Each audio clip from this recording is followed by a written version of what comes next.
인터럽트에 이어서 CPU 성능 향상 기법으로 명령어 파이프라이닝을 배워보겠습니다.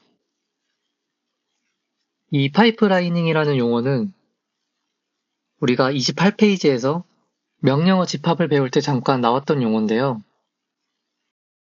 해당 페이지에서 자세히 알아보겠습니다. 명령어 파이프라이닝은 한 번에 하나의 명령어만 실행하는 것이 아니라 동시에 여러 명령을 실행하는 기법입니다. 각 명령어 처리 과정을 몇 단계로 분리하고 명령어를 실행하는 도중에 다음 명령어의 실행을 시작하여 성능을 향상시킵니다. 각 단계에 소요되는 시간이 명령어마다 동일하지 않으면 파이프라이닝에 의한 속도 향상을 기대할 수 없기에 파이프라인의 단계 수를 증가시켜 각 단계의 명령어 처리 시간을 갖게 해야 합니다.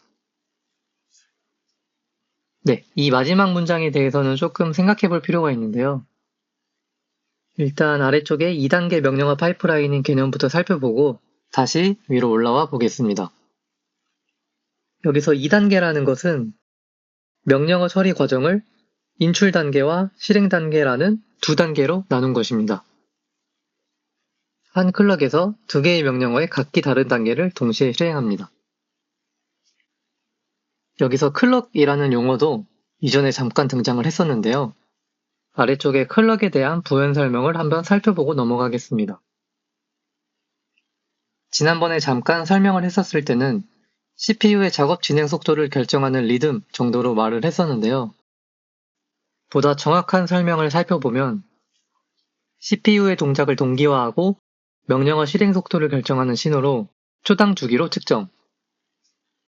클럭의 주기는 CPU가 한 작업을 처리하는 기본 단위로 사용됨. 오른쪽에 2단계 명령어 파이프라이닝에 대한 표를 보시면 클럭이 1클럭, 2클럭, 3클럭, 4클럭 흘러갈 때 각 클럭마다 특정한 작업이 실행되는 것을 볼 수 있습니다.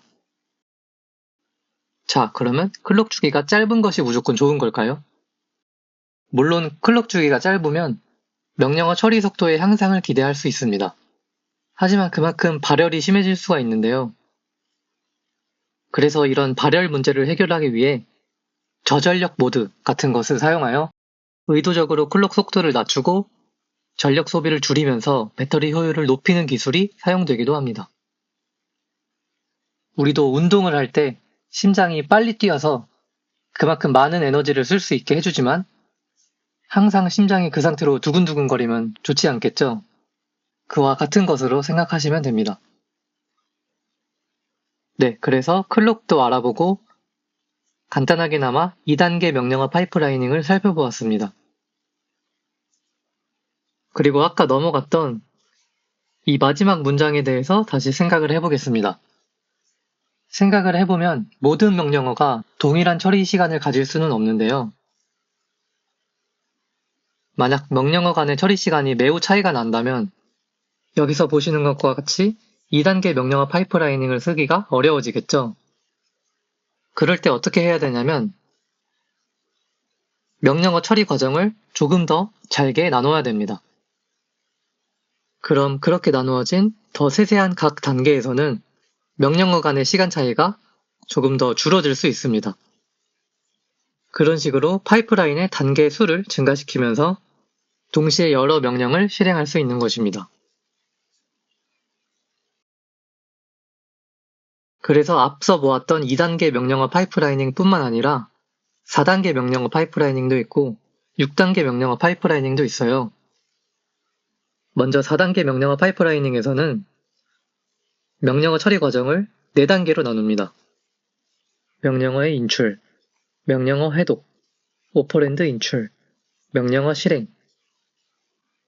그래서 오른쪽에 표를 참고해 보시면 명령어 4개를 실행을 해야 되는데 이런 식으로 하나의 클럭에서 4개의 명령어의 각기 다른 단계를 동시에 실행하게 됩니다. 그리고 밑에 6단계 명령어 파이프라이닝에서는 조금 더 세세한 단계로 나누는데요. 명령어 인출, 명령어 해독, 오퍼랜드 계산, 오퍼랜드 인출, 명령어 실행, 오퍼랜드 저장 단계로 나눕니다. 여기서도 마찬가지로 하나의 클럭에서 여러 개의 명령어의 각기 다른 단계가 동시에 실행되고 있음을 확인할 수 있습니다. 다음으로 이런 파이프라이닝 기법에 의해서 얼만큼의 속도 향상을 기대할 수 있는지 수식으로 살펴보겠습니다. 먼저 파이프라인의 단계수를 K, 실행할 명령어의 수를 N, 각 파이프라인 단계가 한 클럭 주기씩 걸린다고 가정을 해보겠습니다. 그럼 전체 명령어 실행 시간 T는 K 플러스 N-1이 되는데요. 이거 혹시 이유를 알 것 같나요? 간단히 그림을 그려서 설명을 해보자면 파이프라인 단계수가 K인 상황에서 1클럭일 때 1번 명령어가 시작이 될 거고요. 2클럭일 때는 2번 명령어가 바로 시작이 되겠죠. 그럼 결국 n클럭일 때는 n번째 명령어가 실행이 될 겁니다. 그럼 여기서 잘 생각해보면 이 n번째 명령어는 n-1클럭 시간만큼 대기를 하게 됩니다.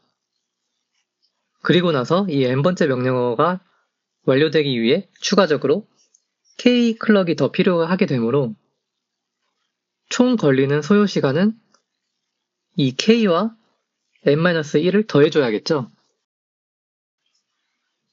그래서 이런 식으로 전체 명령어 실행 시간이 나오게 됩니다. 그럼 이제 이 실행 시간 t를 파이프라이닝 기법이 적용되지 않았을 때랑 비교를 해보면 되는데요. 파이프라이닝이 적용되지 않으면 실행 시간은 단순히 k와 n의 곱입니다. 왜냐하면 동시에 실행되지 않고 순차적으로 실행이 될 거기 때문에 kn만큼의 시간이 소요되겠죠. 그래서 결국 파이프라이닝에 의한 속도 향상은 아래와 같이 표현이 가능합니다. 그럼 여기서 분모가 파이프라이닝을 적용했을 때이고 분자는 파이프라이닝을 적용하지 않았을 때입니다. 그러면 이 수식이 이해가 되시죠? 그럼 결국 이 값이 어디로 수렴하느냐? 바로 이 S에 리미트를 씌워서 n을 무한대로 보내버리면 됩니다. 그럼 결론적으로 이 수식은 극한값 k에 수렴을 하게 됩니다. 따라서 이상적인 상황에서 K단계 명령어 파이프라이닝 기법에서는 K배의 속도 향상을 기대할 수 있습니다.